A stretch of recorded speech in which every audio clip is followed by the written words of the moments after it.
এই জুলাই আন্দোলন চলমান, এটা এখনো থেমে যায়নি।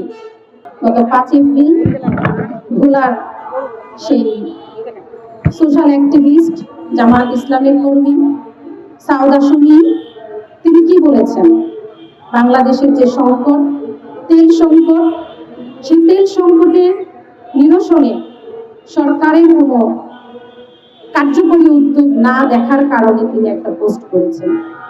শুধুমাত্র এইটুকু অপরাধে তাকে গভীর রাতে উপরে নির্দেশ আছে এই কথা বলেই গ্রেফতার করা হলো।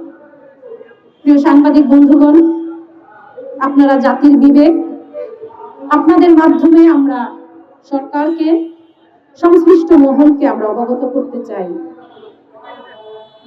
এই সমস্ত ঘটনা কিসের সংকেত দিচ্ছে? আবার কিসের পুরনো ফ্যাসিবাদকে ফিরিয়ে আনার সংকেত দিচ্ছে না? অথচ আমরা জানি আমাদের হৃদয়ের সেই ক্ষত কিন্তু এখনো দগদগে অবস্থায় আছে। আমাদের জুলাই শহীদদের সেই স্মৃতি আমরা এখন ভুলতে পারছি না। আমাদের চোখের সামনে প্রতিনিয়ত ভাসছে আবু সাঈদের সেই রক্তাক্ত মুখ, মুগ্ধের সেই মিষ্টি মধুর কণ্ঠ নিমিষেই নিস্তব্ধ হয়ে গেল। পাঞ্জাবের জগতে একটি বিশ্বস্ত নাম, শাবাব এথনিক ওয়্যার।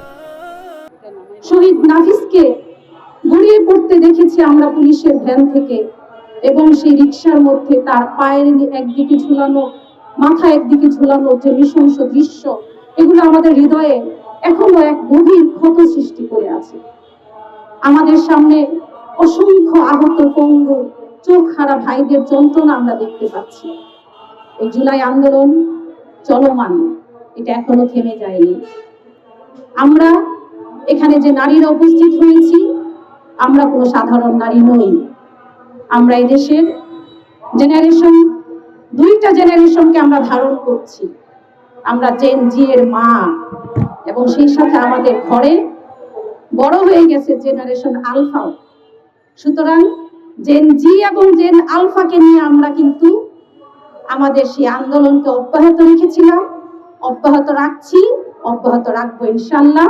আপনাদের মাধ্যমে আমরা সরকারকে, যারা আবার নতুন করে ফ্যাসিবাদকে ফিরিয়ে আনতে চায়, তাদেরকে সতর্ক করতে চাই যে এরকম টালবাহানা, এরকম জুলুম, এরকম নির্যাতন, এরকম কণ্ঠরোধ আর চলবে না ইনশাআল্লাহ।